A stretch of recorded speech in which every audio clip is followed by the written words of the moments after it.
Que quem mais se beneficiava com a revolução sexual eram os homens, pois tinham acesso a sexo fácil e deixavam um rastro de alto custo social.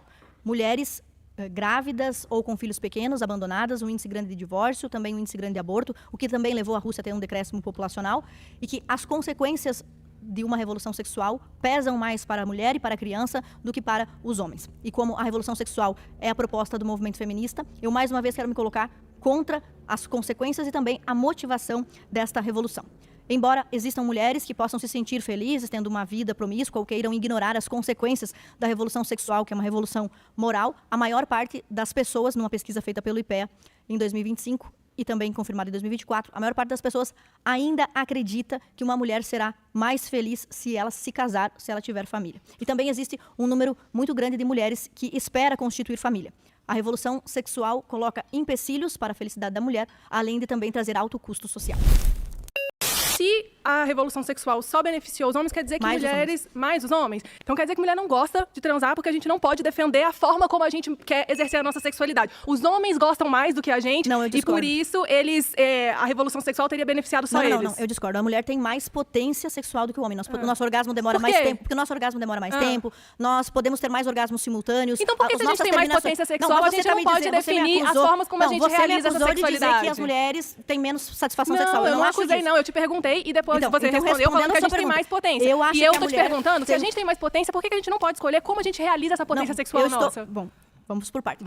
As mulheres não têm necessariamente menos vontade, embora as pesquisas indiquem que a libido dos homens associada à testosterona é maior que a das mulheres. Mulher também produz testosterona, Sim, em menor quantidade, 20 vezes menos, né? Não, 20 vezes menos. Depende, isso não é assim dessa forma como você tá olha só, colocando. nós estamos discutindo sobre o prazer sexual. Ninguém está discutindo que eu, inclusive, acho particularmente, embora eu nunca tenha sido um homem para saber, que o prazer sexual da mulher, ele é mais prolongado, talvez até mais satisfatório pelas terminações nervosas que nós temos do que o próprio prazer sexual do homem. Então por que a gente não pode decidir como realizar esse prazer? Porque é isso que a revolução sexual fez. Como a gente realiza esse prazer e como a gente se protege realizando esse prazer. O que a revolução sexual fez foi banalizar o divórcio, aumentar o número de mães solteiras, aumentar o número de crianças sem pai, e o custo social disso é mais prejudicial às mulheres e às crianças do que aos homens. Os homens gostam tanto de transar quanto as mulheres, e hoje eles têm acesso a sexo mais variado e sem responsabilidade. Que ótimo, as mulheres também. Você não acha que isso é bom pra gente, não, porque Ana? o número de mães solteiras indica que não. As mães solteiras são mais pobres que as mães casadas. Mas por causa de uma incompetência do patriarcado que você tanto defende, Ana. Não é por causa das mulheres, não. Se as mulheres poderem transar com quem quiser, em condições seguras, tem consequências, mas não precisa ser essa que você tá falando, não, Ana. A vida não é isso que você defende. Se a revolução sexual é boa, por que aconteceram todas essas consequências? Não tem nenhuma correlação entre isso, Ana. Você fez isso em todos os blocos. Não, Ana, você fez isso em todos os blocos. Você trouxe informações que muitas vezes são falsas. Vem cá, correlaciona. Você correlaciona. Você tá trazendo que a revolução sexual trouxe todas essas consequências. Se não existe, Ana. A Kate Miller é uma das mães mas não existe nenhum. Não existe nenhum. Então todo mundo de casa vai procurar. Discordo com ela e com você, porque não existe em nenhuma pesquisa que tenha passado por pares. Eu não sei se você conhece isso. Ou seja, crianças. Seu diploma de mestrado tá sendo. Não, eu fui expulsa da faculdade. Mas os meus livros são mais lidos que os deles. Ana, essa afirmação me parece, no mínimo, tirada de contexto, uma vez que a Kate Millett, ela defendia justamente o contrário disso. Então, ela defendia a revolução sexual. Se essa afirmação não estiver fora de contexto, então ela não deve existir. Mas fez uma análise e ela defendia a revolução sexual, mas ela fez uma análise e disse: estamos em 1970. A liberação das leis feministas na União Soviética de 1917 em diante trouxe como consequência isso tudo que eu disse: divórcios, filhos sem pai, aumento da pobreza, aumento da prostituição, etc. Certo. Ela disse, não está fora do contexto. Mas dentro disso, a gente tem a revolução sexual como sendo um processo que trouxe os métodos contraceptivos como acessíveis para a população, para as mulheres. A gente tem a revolução sexual como uma importante ferramenta de quebra de tabus, então, para falar sobre menstruação, para falar sobre gravidez, para falar sobre abuso sexual, que são coisas que até nos dias de hoje são tabus, mas quando a gente tem a segunda onda, a revolução sexual, a gente começa ali aos poucos a quebrar isso da mesma forma. Você defende a quebra de todos os tabus propostos pela revolução sexual? Não necessariamente. Porque a Judith Butler fala do tabu do incesto e a Kate Millett fala do tabu da pedofilia. Você também acha que esses tabus têm que ser derrubados? Não acho. Eu acho que a gente deve... que crime, incesto e pedofilia, você sim, concorda? Mas eu acho que a gente deve... Eu acho que a gente deve discutir essas questões no sentido de que... Você acha que discutir pedofilia? A viabilidade da pedofilia? Não a viabilidade. A gente discutir no sentido de que o que causa pedofilia? O que faz com que homens estuprem crianças? Eu acho que... eu acho que quando a gente deixa de falar de coloca essa criminalização na revolução sexual, a gente deixa de falar sobre coisas importantes, inclusive para prevenir violências sexuais. E a revolução sexual ela veio justamente nesse sentido. Para prevenir, por exemplo, mães solteiras, esse número alarmante de mães solteiras que também são mais empobrecidas no Brasil do que as casadas, e essas crianças sem pai que também são mais propensas a uma série de problemas, depois a gente poderia mencionar.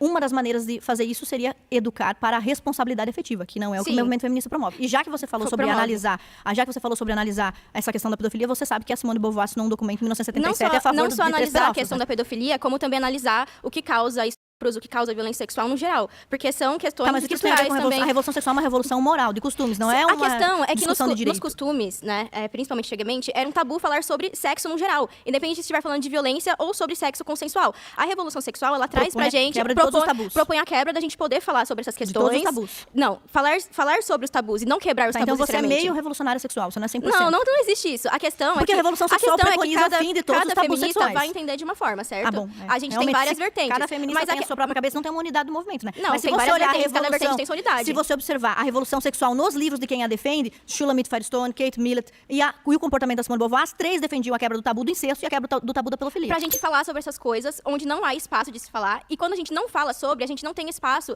pra combater violência, porque a gente simplesmente não fala que a violência tá acontecendo. Novamente, o movimento feminista não combate a violência, porque quanto mais o tempo passa, mais a violência contra a mulher aumenta. São países com mais casamento infantil, são países que têm mais casos de países onde você não fala sobre menstruação, onde mulheres têm que ficar reclusas. São países de onde a violência cultural. é maior. Você tá mencionando os países, principalmente de maioria islâmica? Sim, países que não são também sou contra, também acho péssimo. Então, mas o Ocidente passou por um processo de revolução sexual que nos permite hoje falar sobre essas quebras de tabus e também falar sobre como isso interfere tanto na vida das mulheres quanto na sexualidade delas. Então, acho que nós duas concordamos que a cultura islâmica é prejudicial às mulheres, né? Nesses países que você mencionou aí, mas por exemplo... Mas eu não tô falando de cultura islâmica. Eu tô mas você falou de casamento infantil, você falou... no Brasil também tem, só que no Brasil exatamente, a gente não validado pela tem cultura, o feminismo... Né? Não validado, exatamente. Perfeito. No Brasil a gente tem o feminismo pra lutar contra o casamento infantil. Não coisa foi o feminismo que acabou com o casamento infantil. Coisa que não tem... O casamento infantil não até acabou no hoje Brasil. Existe, meninas de 16 anos podem casar ao menos. O feminismo não acabou com... Pois é, a Simone de Beauvoir, que é a mãe do feminismo de segunda onda, defendia que meninas a partir dos 11 anos pudessem fazer sexo. Você não pode discutir sobre isso. No Brasil a gente pode lutar contra. Você acha que as feministas garantem a liberdade sexual da mulher com pautas como a que Simone de Beauvoir defendia? A partir dos 11 anos ela dizia que uma pessoa podia fazer sexo. Uma criança, um adolescente... A gente tá falando sobre como a então você revolução defende sexual meia pauta da revolução sexual. Então, a Kate Millett diz que a revolução sexual é o seguinte: as mulheres não terão mais que viver um casamento monogâmico, duradouro, indissolúvel para ter filhos. Então, você veja bem. Confirma perfeitamente quando eu digo que a revolução sexual aumenta o número de divórcios. Não, mas aí você tira do fator, você citou muitas questões das mães solos. E aí você tira da equação uma coisa que é fundamental pra gente entender por que hoje existe essa epidemia de mães solos, e principalmente em países pobres, que é porque os homens não são socializados pro cuidado, pra cuidar dos filhos, pra estar dentro de casa. Isso é uma coisa que pelo patriarcado foi destinada à mulher. Então, nós concordamos que o patriarcado criou o casamento em diversas sociedades, de formas diferentes. Casamento nuclear. O casamento natural, digamos assim. O que é natural? Um homem e uma mulher concebem filhos. Filosófica. O que é natural? Um homem e uma mulher concebem filhos e cuidam desta prole. Isso não é natural. Eu poderia argumentar com você que todas as espécies têm relações homossexuais. Sim, isso mas é natural relações também. homossexuais eu acho que são naturais. Eu não disse que não, pô. Eu não acho que não são naturais. Então, pelo amor de Deus. Bom, olha só. O casamento natural é quando um homem e uma mulher juntos se unem sexualmente e daí tem uma criança. Então, é um casamento natural. O que a gente pode chamar de casamento tradicional, mas não é necessariamente. Porque você veja, tribos indígenas que nunca tiveram contato com a igreja católica. A gente tem na história inúmeras civilizações que e também tem casamento natural lá. Um indígena se junta com uma indígena. É casamento natural que você está querendo dizer. É quando um indígena se junta com uma indígena, eles têm a prole. Isso também acontece com então, o casamento natural tem a ver com a reprodução. Sim, perfeitamente. Porque é o que acontece naturalmente como resultado do sexo. Isso é uma questão histórica também. Porque a reprodução dentro do casamento é uma questão histórica. Perfeito. Mas nós estávamos falando aqui, você estava me dizendo aqui, que os pais têm que ser educados para criar seus filhos. Com certeza. Bom, aí que tá, nós concordamos nesse ponto. Eu acho que os homens, se não tiverem os incentivos sociais necessários, quando nasce a criança, eles vão dar fuga. É, portanto, por isso eles são socializados no patriarcado. É por isso que se estabelece o casamento, diferente do que diria Kate Millett, e que talvez seja o que você pensa, o casamento não foi estabelecido para somente o benefício do homem, mas também para a proteção da mulher e da prole. O casamento ele foi estabelecido para que o patriarca